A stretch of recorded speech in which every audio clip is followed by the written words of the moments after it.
Hello everyone, hope I'm audible and visible to all of you. If I am, you can, post it in the comment section. So good morning Iltush and good morning everyone else as well. Today is 3rd November 2025. Just give me a second, let me check. This is the annotated one, right? So today is 3rd November 2025, guys, and my name is Shubham Sagar. You can connect with me on LinkedIn. This is my Telegram channel. I'll be sharing this particular PDF by 9:30 a.m. Okay, so I can hear myself. Good morning, Gajanan. Good morning, Harshini. Good morning, everyone. So yeah, let's start the discussion, guys. So yesterday, or that means on Saturday, I gave you people this particular question: which of the following correctly differentiate between Kartarpur and Nankana Sahib? What is the answer, guys? And Chipandi is fast, guys. Chipandi is fast. So Kartarpur Nankana Sahib, very important here, because we have just seen when we discussed it on Saturday that this is a recurring news. Anything which is a recurring news is actually very important. Also, I have compiled two PDFs of 50 most important topics of UPSC EPFO 2025, which is scheduled on 30th November. So anybody who is preparing for that particular exam, you can get this from me. Send me a WhatsApp message and you'll get it. Again, let's focus, guys. So that is one thing. Harshini, Gajanan, any Iltush, all of you have given the answer. See, Nankana Sahib is the birthplace. Kartarpur is where he spent his final year, school year. MCQ 13. Which of the following UN organs have or has become dormant since 1994? Again, not very tough questions, right? Easy questions, but again, this we have discussed when we have discussed Nirupma Roy ma'am's editorial. What she talked about Nirupma Roy ma'am, Roy Raya. You do check whether it is Roy or Roy. So, and she talked about sustainable security. We talk about sustainable development. Why not? We should talk about sustainable security. Cool. So, Harshini, Iltush, any all of you have given the answer. Trusteeship Council. Very, very, very good. So, 12C, 13B. Let's come back to the present. Let's talk about the current article. Today's article. Page number 6, editorial GS2 governance. So, let's say you people, we all have our villages from where we belong, right? But do we want to become a sarpanch? Do we want to become a mukhia? Anybody wants to become a panchayat head? The answer is no, because we have, like, anybody wants to become PM, CM? Yes. UN body head? Yes. Because all these things have been glorified a lot. So these two guys who have written this particular editorial, Sushil Kumar Lohani, who is a 1995 batch IS officer, and then Manmohan Singh, who is not a former prime minister, sir, but again a good guy, very good guy. So again, let's focus, guys. So they are talking about that glorification has happened of Lok Sabha, Vidhan Sabha, but Gram Sabha is equally important, and this is actually a very fancy line which you can use in your mains answer. That Gram Sabha, Gram Sabha should be treated equally as Lok Sabha or Vidhan Sabha, but we don't do that, and that has led to undermining of local governance. You have 73rd amendment panchayats, you have 74th amendment municipalities, but do we ever talk about it? Do we talk about cities, mayor, etc.? Never. So Gram Sabha is as fundamental to India's democracy as Lok Sabha or Vidhan Sabha. That's what these two guys are saying. One is an IS officer, and this article is mainly about we should promote local governance, not just on paper, guys, in reality as well. Let's have some ads. Modi sir, Arvind Kejriwal, when he was CM, other people, anywhere, everywhere, you will see their ads, hoardings. Why we should not have hoardings for our Gram Sabha, guys? So, Gram Sabha, defined under Article 243. This is important. They can ask you. 73rd Amendment, most of us know.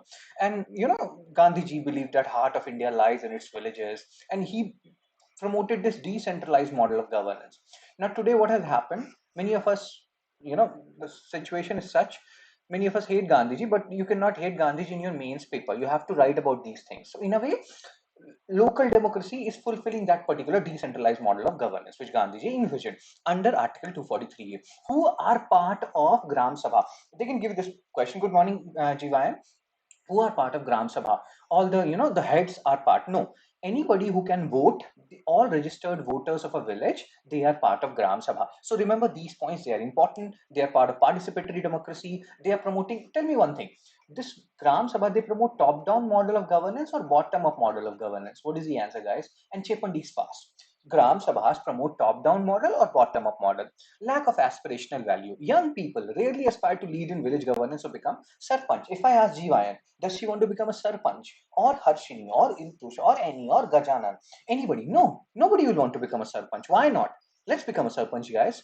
Why so much, So again, school curricula emphasize Lok Sabha, Vidhan Sabha, Parliament, state legislative assemblies. Why not talk about Gram Sabhas in the same manner?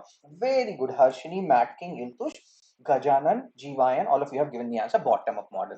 So Gram Sabha is seen as an administrative concept, not a living democratic experience. But fortunately, we have a PM like Modi sir who does not believe in centralized model of governance at all.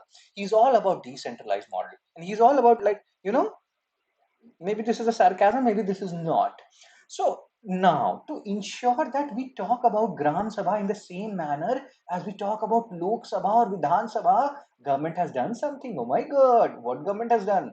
So there are different ministries. See, I keep on asking you people. Let's say there is uh, Swachh Bharat Mission. Tell me fast. Swachh Bharat Mission. You must have heard. So Swachh Bharat Mission ruler,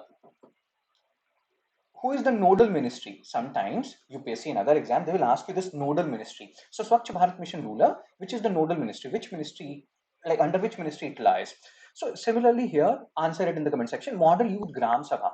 There are multiple ministries: Ministry of Panchayati Raj, Education, Tribal Affairs, and there is one, grouping of organization which is known as APC, Aspirational Bharat Collaborative. All of them have come together to do what?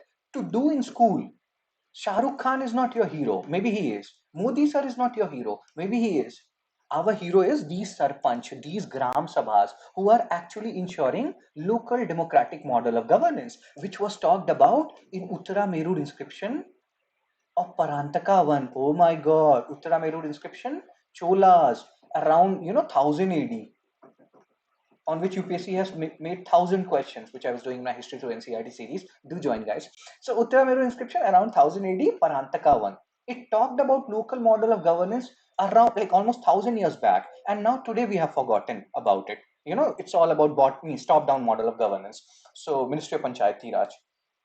No, Swachh Bharat Mission ruler lies under Jal Shakti Ministry. So if you know it, you know it. If you don't, you don't. So Swachh Bharat Mission Urban lies under Mahua. Who is Mahua? Mahua is the brother of Nirahua Ricksawala. So Ministry of Housing and Urban Affairs, under this Swachh Bharat Mission Urban lies. Swachh Bharat Mission, by that logic, you may feel like it lies under Ministry of Rural Development. It doesn't. Earlier, it used to lie under Ministry of Drinking Water and Sanitation. That Ministry of Drinking Water and Sanitation merged with Jal Shakti Ministry. So now it lies under Jal Shakti Ministry. Remember these facts. They are very, very, very important. Similarly, they can ask you, Model Youth Gram Sabha is initiated by multiple ministries. That is actually correct. Let's focus, guys, what I was saying. So yes, local democracy is very important to ensure bottom-up model of governance. So now what we are doing in Model Youth Gram Sabha, we are, going to schools, and there these people will be enacting as sarpanch, etc. Teachers will be trained to ensure or teach them in proper manner, like I teach you. Very good, Harshini. So, like I teach you in such fun manner. I don't want to make a fool of myself, but I know if I teach this in this manner, you will be able to remember stuff, right? Same way, things will be happening in schools now. Jawahar, Navodaya Vidyalaya, etc. They will popularize means Gram Sabha in the same way as we know about Lok Sabha and Vidhan Sabha. Oh my God! Converts abstract civic lessons into practical experience. They will debate. They will act like a sarpanch. They will take local issues and their localized issues, and they will address them. Aims to make democratic participation aspirational for youth, as is the dream of Modi sir. Democracy is a critical element. Modi sir lives and breathes democracy. Broader vision encourages citizens to view governance as shared. Again, you can read all these things. So support the vision of Viksit Bharat, Amrit Kal 2047. How we can achieve it when we have democratic model of governance at every level. So initiative level, you can read all these things. Hope you understood the basic rationale behind Model Youth Gram Sabha. Multiple ministries are involved here. Launch year is 2025. Why we are doing it? Because we want to make Gram Sabha as popular as Lok Sabha and Vidhan Sabha. Very good. So let's solve some questions. And this is a tough question. So use option elimination. Read all statements. Man, yesterday Indian women cricket team match went on till 12:15. Tried to sleep. I slept at 1 a.m., woke up at 4 a.m., did my 20-minute hit exercise. You people are very small right now. When you will grow up and you will become 18 plus, you will realize that in 20-minute hit exercise, what happens? People do lunges, burpees, and all those things. When I do that 20-minute exercise, I have so much energy, guys. And then I sit by 4:55 a.m. 4:55 a.m. to 7:55 a.m. And then at 7:55 or around 8 a.m., nature called me. Come, come, come to me. So I went to nature. I've slept for 3 hours. I will sleep after this. What is the answer, guys? So Harshini, Iltush, Gajanan, any all of you have given the answer. We know it does not include only elected representatives. Second is wrong. We have just discussed all the people who are voters. They are included in Gram Sabha. If you see this, includes all registered voters of a village. So second statement is wrong. If second is wrong, you can eliminate second option. Very good. So second is eliminated. You're left with A, 1, 3, and 4. Very good. Very good. Very good. Who stated it? Harshini, Iltush, Gajanan, any Jiva, and all of you have. So main purpose of Model Youth Gram Sabha is to do what? Choose the best option, guys.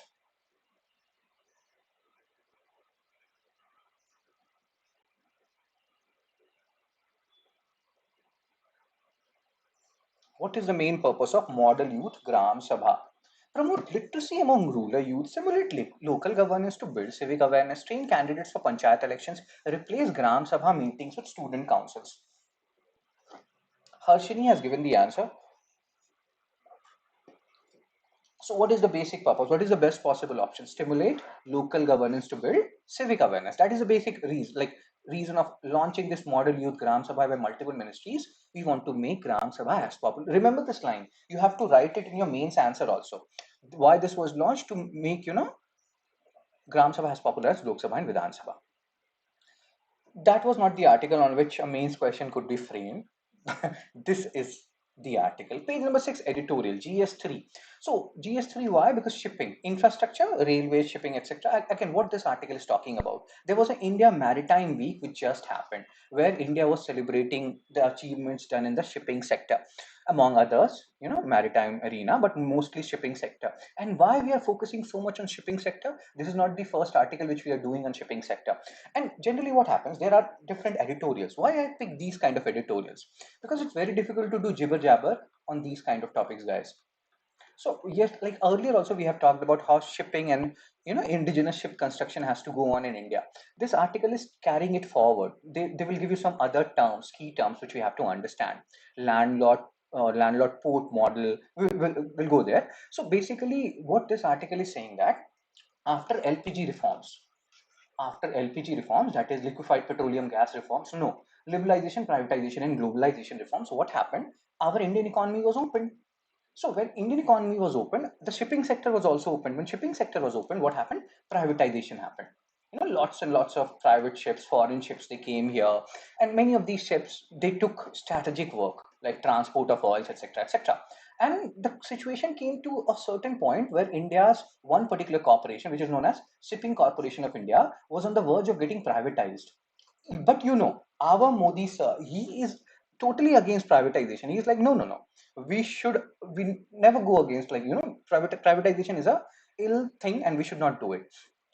Again, let's focus. So SCI, what we are discussing after LPG reforms, 1991 reforms, different entities entered into India's sector, including shipping sector, because of which what happened? Indigenous ship construction took a back heat, or went into the back burner.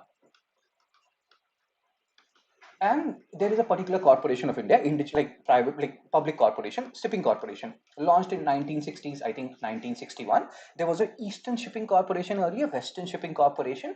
Both of them were merged together, and this Shipping Corporation of India was launched. And it was a private body, basically to ensure how transport of oil will happen. If ship constructions are going on, whether shipping corporation can help them in certain ways or not. But since more and more ships were coming from foreign entities, so there was a time when government was thinking about privatizing it, but thankfully it did not happen. Good morning, Karthik. So do remember Shipping Corporation of India, once a global leader, allowed to deteriorate. Why? Because privatization increased.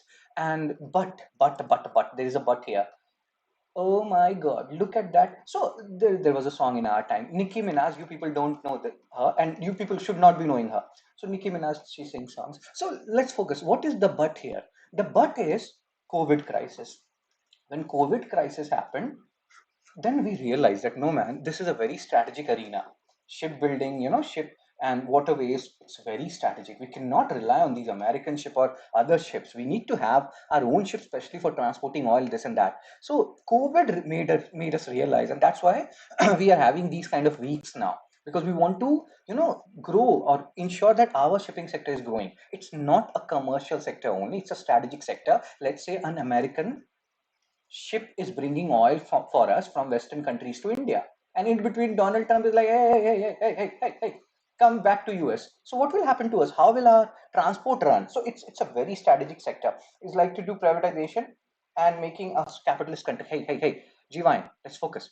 So hope you're understanding why it's a strategic arena. Rather, like commercial is one element, but there is a strategic element as well. So pandemic exposed India's dependence on foreign owned ships, leaving it with little control over trade logistics. And that's why, because private shipping was too small, SCI was allowed to deteriorate. So we had to do something, and now we are doing something in the post pandemic period. Indian Maritime Week is one such effort. We want to bring investors to our country. We are like invest in India, also in shipbuilding sector. So most investment announced during India Maritime Week were port related, amounting to lakhs of crores of rupees. So now India is realizing we cannot depend on anybody else when it comes to shipping sector. Now there is a term here, guys: landlord port model. These are the terms which you have to understand from exam perspective. What is the basic meaning of the term landlord port model? So what is the basic meaning of landlord port model? Just give me a second. So what happens? So there are port areas. There ship like there are different port towns, port areas. So that port area, that land belongs to government. That land belongs to government. So now on that particular land, private entities, they can come and they can do some work, management of vessels and all those stuff, and even taking money from those entities. A particular portion of that money will go to government as a rent or some other way. So this is landlord port model. Just like you live in a rented house, so your landlord will take a certain amount of rent and you are free to do whatever you want to do in your house. So same port model is implemented in India also, remember this. So the land belongs to the government, the port authority, which is generally government, and these private entities, they can do different works there, and they can manage the terminals and all those stuff. They can manage the cargoes, etc. And they will have the money. A certain money will go to government. This is landlord port model. Chennai is working on that particular model. Mumbai also, I think, is working on that landlord port model, revenue sharing model. So do remember this particular word. They can ask you how does it work. And then we are also developing transshipment hubs. We have talked about transshipment ports earlier also. NCRT talks about it, so it is important. What is transshipment port? So there is a source port. Let's say this is a source port and this is a destination port. In between there will be an intermediary or intermediate port. So what will happen? This source port, rather than going directly to destination port, they will go to this intermediate port. They will, dump down their goods there, and from the intermediate port, it will be going to the destination port. So this intermediaries are known as transshipment ports. So like Andaman and Islands is a transshipment port for us. For for a very long period, even Colombo was acting as a transshipment port for Chennai. From Colombo, things were going to, or goods were going to different other ports. So do remember these words: landlord port model, transshipment hubs. What do these words actually signify? So gaps. There is a gap in India shipbuilding. We were too much dependent on foreign entities. We are trying to plug that particular leakage or loophole via initiatives such as Indian Maritime Week, etc., etc. True self-reliance will come in Indian ship. Okay. So what we want to do, even if you go back and see the previous article which we did on shipping, I don't remember the date, we talked about green ships. Green chips means powered by green hydrogen, etc., or renewable fuels, etc., and then LNG, liquefied natural gas. So all these source, the alternative source to fossil fuels, we want to, and then only when we start making more LNG and green ships, then we will realize that we have reached a certain level when it comes to shipbuilding. But that is still far away, and we need to do a lot of work. Indian Maritime Week is one way of ensuring we are reaching closer to that particular goal. So India's maritime vision is shifting from purely commercial to strategically driven. So it's a strategic sector. A lot depends on India's shipbuilding, and that is what is written here. So now if you see this particular question, discuss the significance of revitalizing India's shipping and port sector and analyze its strategic importance in post-pandemic era. Let's say this is a question, 10 marker, 150 words. So you will talk about India's shipping sector, why it is, like how important it is because of various reasons, for transporting oil, for different reasons, for even strategic purpose, for keeping a tab on India's coastal areas. So we need properly developed shipping and port sectors. And why we need to revitalize it? Because during LPG era, what happened? How we were too much dependent. What is the strategic importance? If a foreign entity cut oil supply, will be impacted a lot. So you have to talk about different things here. You have to divide your answer and you have to talk about different arena. And what we need to do, we need to focus on building green ships, LNG based ships, and again, we need to rely less on foreign entities, and we need to continue with this landlord port model, transshipment ships. But yes, we need to increase indigenization when it comes to shipbuilding in India. So these things you have to talk about when you're talking about this particular question. Now again, why we keep on talking about that in GS means paper 3, average marks has reduced in recent years, because you cannot do bol bachan.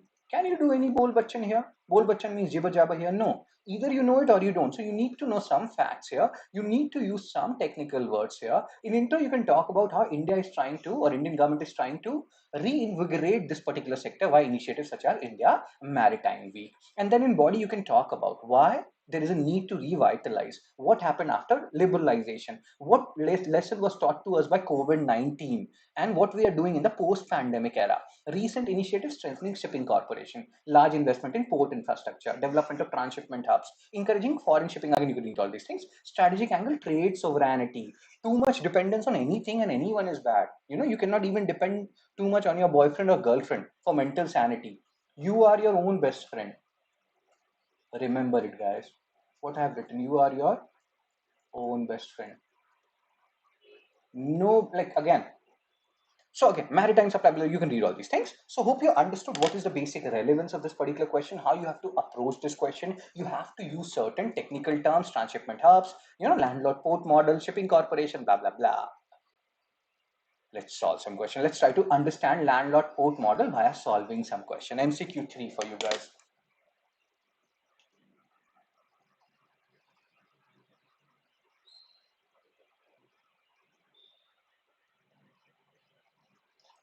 So in the landlord port model, which of the following is are correct? The port authority owns the land and basic infrastructure. The private operators handle terminal operations and cargo services. The government earns a share of revenue from terminal operations.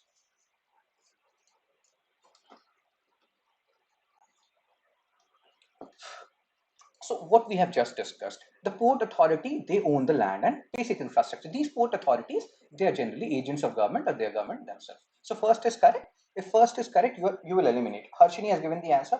Gajanan, Jivayan, they have given the answer. Private operators, they will handle terminal operation, cargo services, everything, right? So second is also correct. So you eliminate, you are left with A and D. Government earns a share of revenue from terminal operations via rent or some other thing. So it's basically they're acting as a landlord. Government is acting as a landlord. These port authorities are generally the agents of government or government themselves. Private operator, they will do the work and they will pay a share of money as revenue, as rent, whatever you want to call it. All the options are correct, guys. The answer is D. One is not wrong, one is also correct. Intush, people, oh my god. Sir, but port can be private, right? No, no. Port is not private. There are different types of port, major port and minor port. In landlord port model, which is there in Chennai, what happens? Port authority is generally the government. They own the land and basic infrastructure. And here, when we are talking about port authority in landlord port model, they are the government. So government earns a share. So first and third is correct. Private operators will do different works and they will pay a certain amount of rent or revenue to government. See, all the statements are correct, guys. In the case of landlord port model, port will be managed by government. There will be private ports, there will be minor ports, there are other ports, but that is different thing, Harshini. This is a different matter. Landlord port model is not there everywhere. They are there when we talk about strategic ports in India. Also, thought it is owned by cool, cool, cool, cool, cool, cool, cool, cool. Again, a tricky question. Revise it, guys. A transshipment hub primarily serves which of the following functions? Cool, cool, cool, cool, cool, cool, cool, cool, cool. Oh my god. acts as final destination for cargo, serves as a port where cargo is shifted between vessels for onward movement, stores petroleum products for inland trade, handles only bulk cargo exports. So Harshini has given the answer. Transshipment serves as a port where cargo is shifted between vessels for onward movement. So again, these are the types of article, guys, like the shipping article which we have just discussed. What will happen? This is the beauty of these Hindu analysis thing, which I have realized. You once you go through 5, 6 article on shipping, etc., which is actually a very technical area where 99% of the people they don't know anything. Serious aspirants, or maybe 99 is too much. Serious, let's say 90%. So most of the people will write about Gram Sabha. Very few people will be able to write on shipping sector, airways, etc. It's tough. So you need to keep a tab on the articles which are coming related to these sectors. So Harshini, any into Jivayan, they have given the answer. Very good. B is the answer, guys. MCQ 5. Consider the following statement regarding Shipping Corporation of India. Now, I have told you certain stuff. Maybe one of these statements we have not discussed earlier. Maybe we will discuss it now. But using option elimination, you can easily solve this question. Option elimination will make things easier for you.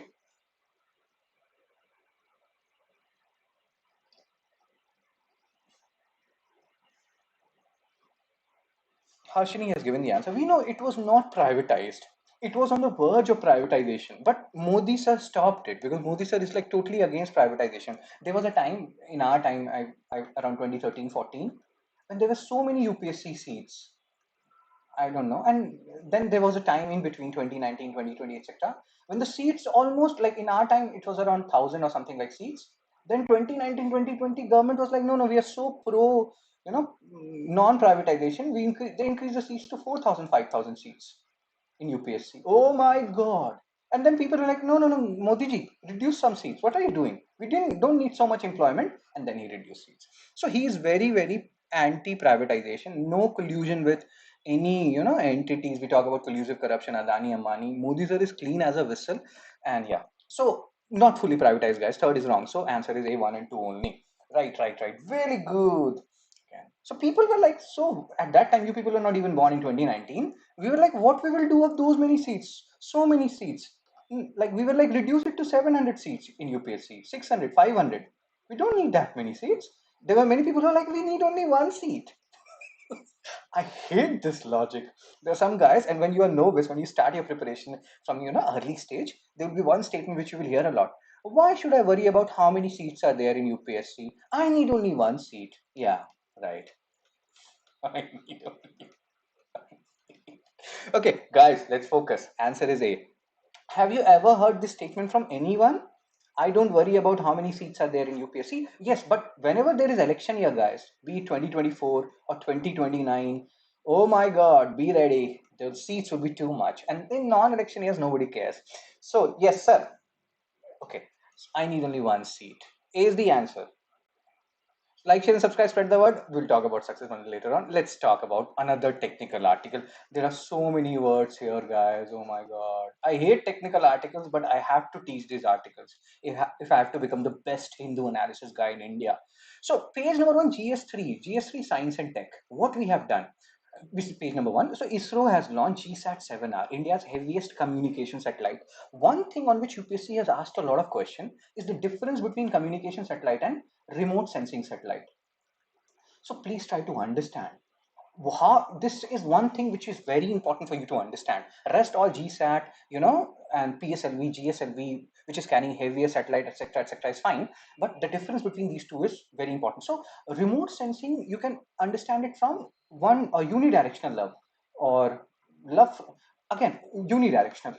I love, let's say, Mathri, but Mathri does not love me. Communication satellite is like bidirectional. आग दोनों तरफ लगी है. That means fire is going on inside both person's heart. Bidirectional. What do I mean by that? Remote sensing will just see. Just see. In our time, there used to be a song. Just see, just see. So they will just see. They will observe Earth. They will observe Earth mineral, Earth cropping resource, etc., to understand the patterns where crop are not performing well, where we can find mineral exploration, etc. So they will just see.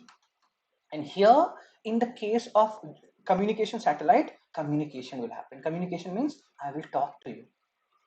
you will talk to me. So bi-directional communication. Hope you're understanding where we are going with this. So remote sensing unidirectional, communication satellite bi-directional. Communication satellite does a lot of work, right? Because aag dono taraf lagi hai.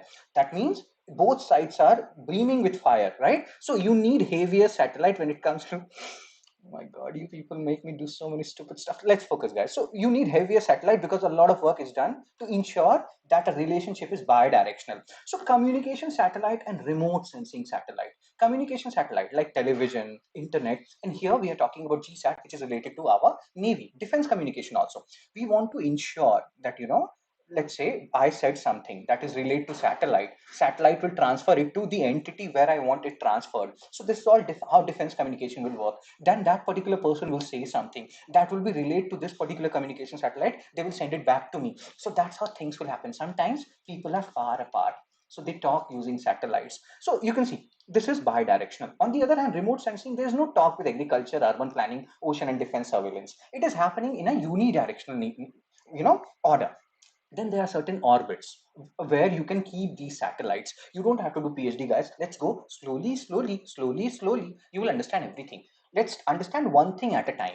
So you have geostationary orbit for communication satellite, low Earth orbit, or SSO, sun synchronous orbit, for remote sensing satellite. You will understand everything. Be with me. So in instrument which is used in communication satellite, transponder, because here it's not only about seeing stuff, it's about seeing stuff, listening to stuff, and then transmitting that stuff. So you need transponder. In the case of remote sensing, camera, radiometer, spectrometer, sensor, unidirectional thing will also work. Okay, so GSAT series, INSAT series communication, Cartosat, ResourceSat, OceanSat, ReSat, StatSat, these are remote sensing. You will understand everything. You will solve UPSC PYQ because communication satellite does a lot of work. It's heavier and it requires heavier launch vehicle, and that's why you have something called as GSLV, or LMV3 is the other name of GSLV, which is carrying this. Remote sensing satellites, they are generally lighter because they are unidirectional. So you have PSLV. Hope you understood some part of it. Just understand some part. We will understand more part because this is not the only, like, last day of my Hindu analysis. Oh my god, I should not say this. So yeah, let's focus, guys. Let's focus. Let's focus. Hope you understand. People, did you understand the basic difference between communication and remote sensing satellite? Chepandi chepu telsu ledu kadu fast. That means tell me fast. Did you understand the basic difference between remote sensing and communication? Bi-directional, unidirectional love. These days, toxic love. Movies on toxic loves are being made. Ek diwani ki diwaniyat. That means one lover is doing lover stuff. Okay, let's focus. So ISRO has launched its GSAT 7. Our launch site is Satish Dhawan. Now, this is important. Where is Sriharikota, guys? Which particular state? Write in the comment section. So LMV3. LMV3 is the other name of GSLV Mark 3. So GSLV, it's it can carry bigger workloads or bigger satellites than PSLV. But PSLV was our workhorse, polar satellite launch vehicle. This is geosynchronous satellite launch vehicle. Where is Sriharikota? So again, satellite details. It weighs 4,400 kg because it's a communication satellite. It will be doing a lot of things. It has transponders designed and developed. Harshini has stated Andhra Pradesh. Really good. Okay, let's focus. Purpose and coverage. Satellite will provide, and this is actually for strategic reason. This is for our Indian Navy. We want to talk among ourselves. Indian Navy wants to talk among themselves and ensure that their talk is not heard by anybody else. For that particular purpose, you have GSAT 7R. That is the basic purpose, primary purpose. Vishakhapatnam, Andhra Pradesh. Very, very, very good. So again, supports voice data. You can read all these things. Strategic importance, strengthen India's maritime security infrastructure. So communication satellite, remote sensing satellite, unidirectional, bidirectional. One sees other, analyze other, response, and that's how you differentiate. We'll solve one question, you'll understand more. Again, a major step because this is indigenous. We demonstrate GSLV Mark III rocket ability. Why? Because we want this GSLV Mark III to take, to be used in Gaganyaan. One particular variant of GSLV Mark III will be used in Gaganyaan, which will be carrying people, manned mission. So let's say this particular communication satellite, if something would have happened to it, God forbid, lots of money is involved, still nobody is dying. But in Gaganyaan, a lot, human life is involved, man. So that's why these LMV3, its success, GSLV Mark 3 success is very important because people will be going via an evolved version of LMV3. You can have a look at this thing. You can understand what we have just discussed. Revise this particular chart multiple number of times. Make some notes on your own from this particular chart, comparing and contrasting communication satellite with remote sensing satellite. Let's solve some question, you will understand everything. Which of the following best describes remote sensing satellites? So Harshini, Jiva and Kirija, any, all of you have given the answer. Very, very, very good.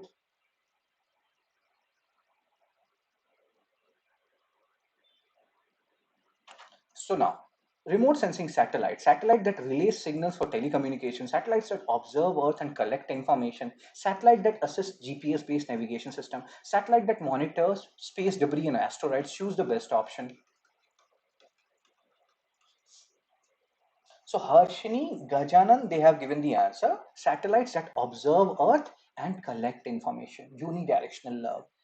Oh, we can say remote sensing satellite is ek diwani ki diwaniyat. Oh my God, I did not realize it. So this is actually what is remote sensing, ek diwani ki diwaniyat. And where do you see bidirectional love? And you can think of me as communication satellite. Everywhere, wherever I love someone, that person also loves me back. So it's always bidirectional. Let's solve this UPSC 2015 question. Everything will be crystal clear. Use option elimination in this question.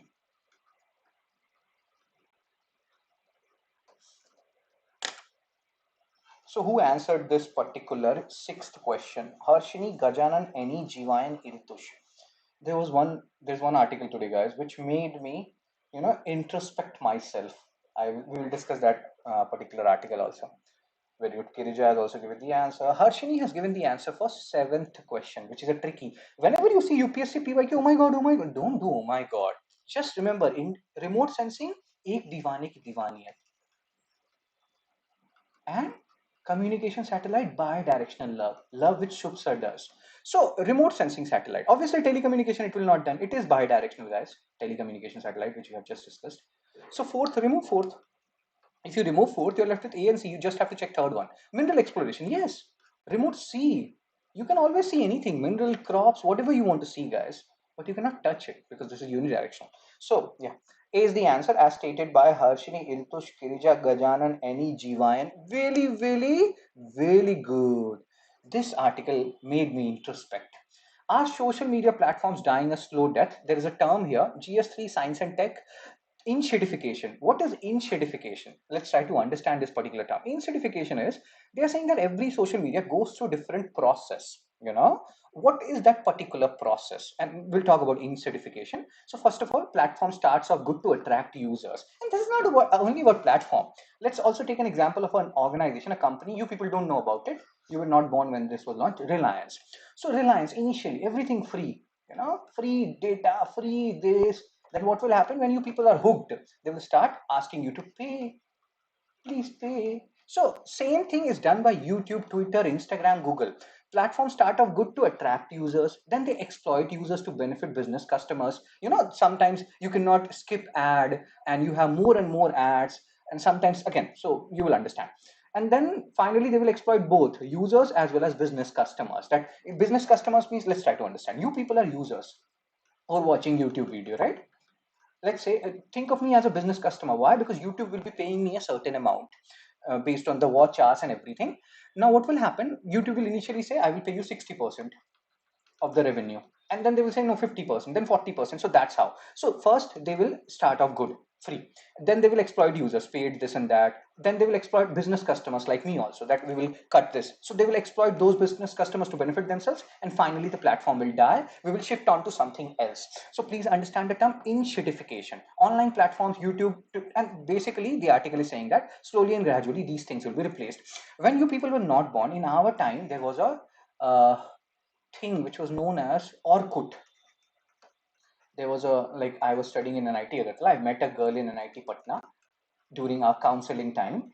So Orkut, and then we used to talk on Orkut. Those were the days, man.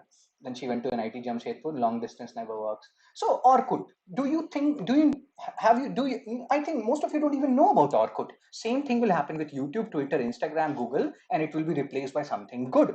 Because why? Because they're going through inshedification. How digital platforms are deliberately made worse for users over time. This will happen. Symptoms of inshedification: intrusive ads, algorithm bias, self-preferencing of company products. Amazon. What will happen, or what is happening on Amazon? Slowly and gradually, you will see Amazon based products at the top, or the products which they have themselves made, or the products which they are now promoting. Lower quality AI generated content, Shah Rukh Khan and some Angelina Jolie videos you will start seeing on YouTube, etc. So harder user control. We cannot skip ad. We cannot do this. So this is in-certification. In his 2034 lectures, Doctorow said that 4 factors lead to in-certification. Lower quality. What are these 4 factors? Competition. If YouTube does not face any competition, this in heard about in movies. Very good. So this in-certification will happen. If YouTube does not have any major competition. Regulation. If there is weak law, that will also allow monopolistic practices. User self-help. Few user protection. Let's say we have more and more ad blockers.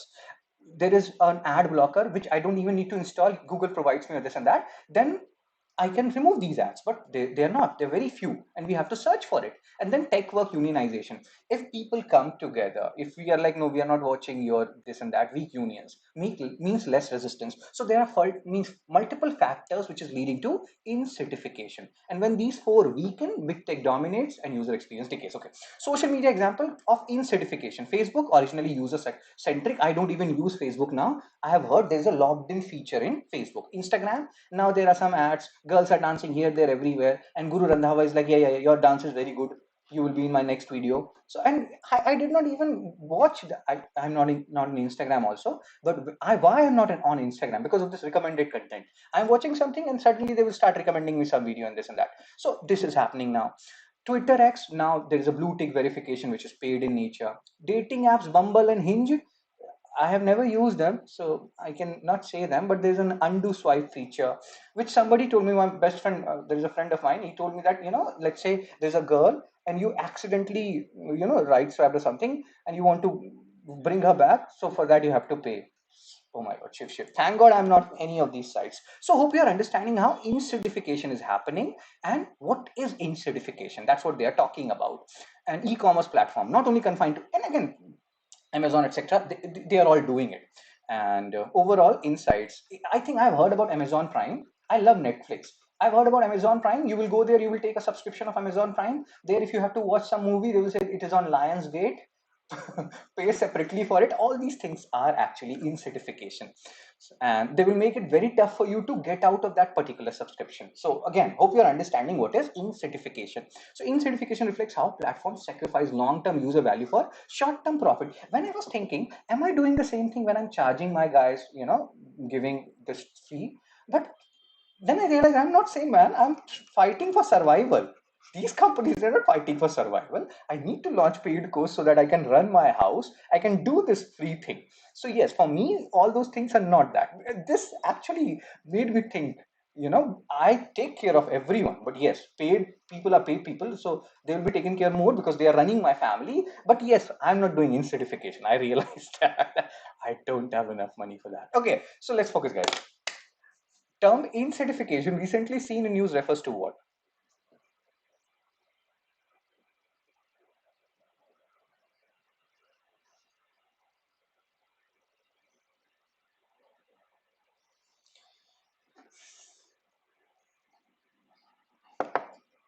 And guys, donate, yeah. Oh my God. Donate! Ensure. Okay. The term in-certification recently seen in news refers to what? Process of improving digital services through user feedback, gradual degradation of online platforms as they prioritize profit over user experience, decentralization of internet governance for user benefit, removal of harmful or exploitative online content. Exactly. Harshini is such a good girl, yeah. Hope everybody is like you, Harshini. World would be such a better place. I will tell you an example. And I will name that organization. I had very good, association with them. Sleepy Classes Mohali. So they provide content in Hindi. Awesome content, guys. Most of the content are free. And then whenever they used to make any content paid, because they are paying us teachers, they were paying other teachers. We need money. The world does not run on free model, right? So then there will be some comments in the comment section that you're making this paid, you're all materialistic, bro. How will that organization run? How will any organization run? So whatever we are doing, whatever CP class is doing is not in certification. It's subsistence, as Harshini is saying. Very good, well put, yeah, Harshini. So proud of you. Difference between subsistence and greed. So in certification, as you people stated, Harshini, Vikash, Gajanan, Annie, Iltush, UPSC explained, Jiva and Rishi, Kirija, B. Gradual degradation of online platforms. According to Dr. Raw, what is the typical life cycle of an internet platform undergoing in certification?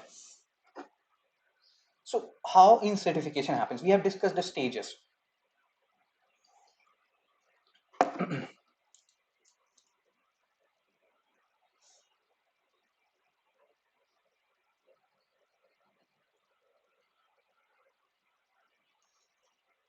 So initially serves users well, later prioritizes business customers, finally exploits both to maximize its own profit, eventually declines.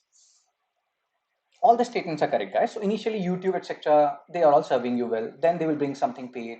Then they will bring some ads, non-skippable ads. Then they will cut some money of the business customers like us, 30%, 40%, initially 60% revenue, then 40%, etc. And then finally exploit both to maximize their own profit. Finally, they will decline. So all the statements are correct as stated by.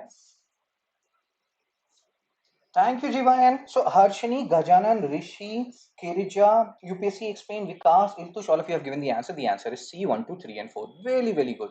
Weakening of which is of the following factor is most likely to accelerate in certification?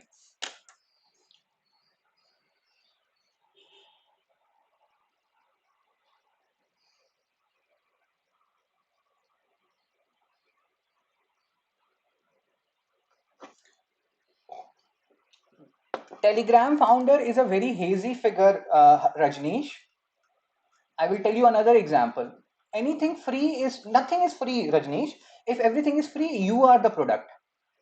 You know, maybe your data is going somewhere for some purpose. Like I will give you another example. UPI, we use UPI for free. UPI is not actually free. UPI is run on government's money, our taxpayers money, the people who are paying tax.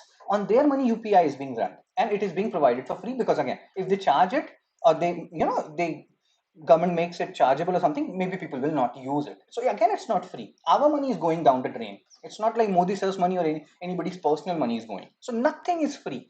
Telegram is a hazy thing. There are so many things associated with Telegram. Maybe your data is being used in ways you don't know. So there are ways. Nothing is free, guys. And when something becomes too big, they can, again, hope you can understand where I'm going with this. Something when they become too big, they can make some things free and other things paid. They can run on that. Like Reliance, how was it free all the time?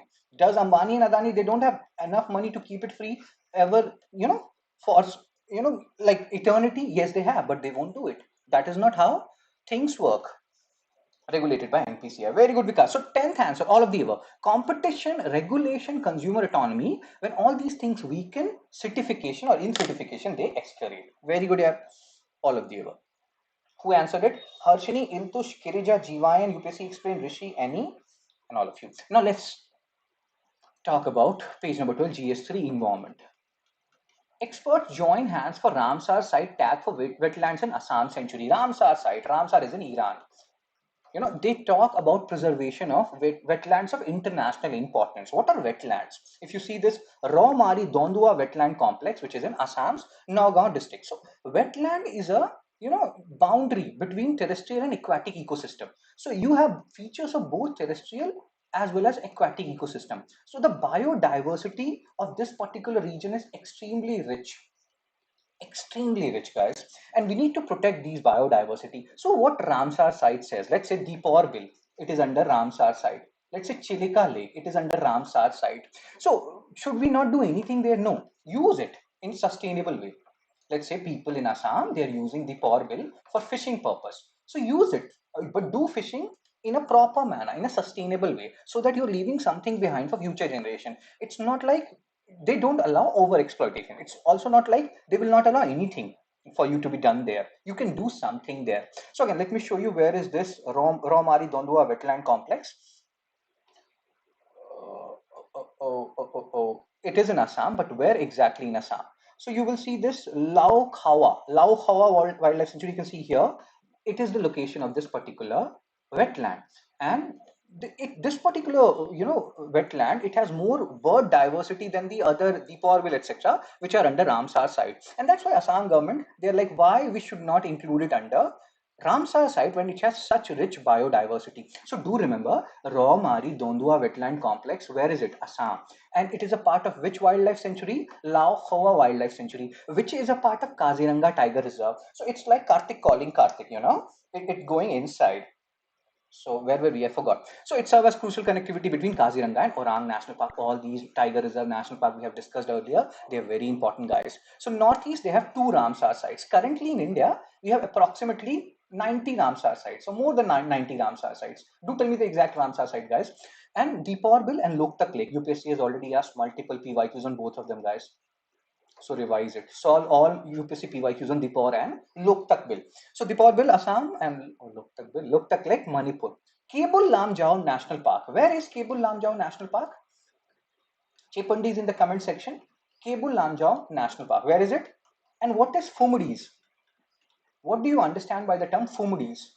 Again, if you know it, post it in the comment section. These are very critical words. Goga Bill of Bihar, new Ramsar site added, and the total is 94. Kirija saying 93, but I also feel, do check Kirija, I think 94. We have currently 94 Ramsar sites. So yes, these two are the only Ramsar sites in Northeast. Only two, so you have to do research on both of them. Raumari Dondua wetland has more bird species than these two. So obviously, there is a case why Raumari Dondua wetland should not be made a part of Iltush, Gajana, and Vikas, all of you have given the answer for Kebul Lamjao National Park, Manipur. What is Fumudi, guys? Fumudi, Chepandis. So recent bird census data, 6 Kaziranga water bird census, you can see all these things. Assam Forest Department has submitted a proposal to designate Raw Mari Dondua Wetland Complex as Ramsar site. My Assamese friend, pardon me for the pronunciation part. Let's solve some questions. PYQ 11, asked by UPSC in 2010.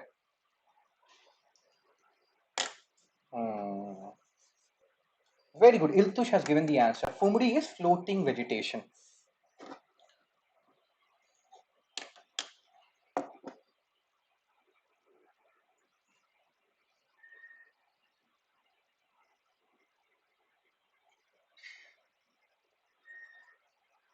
So India is a party to Ramsar Convention and has declared many areas as Ramsar sites. Which of the following statement best describe as to how we should maintain these sites in the context of this convention? I have told you what Ramsar Convention, Ramsar Iran Convention happened in 1971, what they talked about. Do they allow us to use those sites, not use those sites, use it in which particular way? Khumdi is Hamdas. Khumdi Vikas. So Harshini has given the answer. Conserve all the sites through ecosystem approach and allow their simultaneous sustainable use. Use it. If you want to use Dipor Bill for fishing, use it. If you want to use Dipor Bill or adjoining areas for, let's say, rice cultivation, use it, but do it in a sustainable manner. Don't overuse it. That is the basic premise. So D is the answer as stated by Harshini and Rishi. Very good. MCQ 12. This is a homework for you guys, and we will discuss it tomorrow at 8 a.m. Like, share, and subscribe. Spread the word, guys.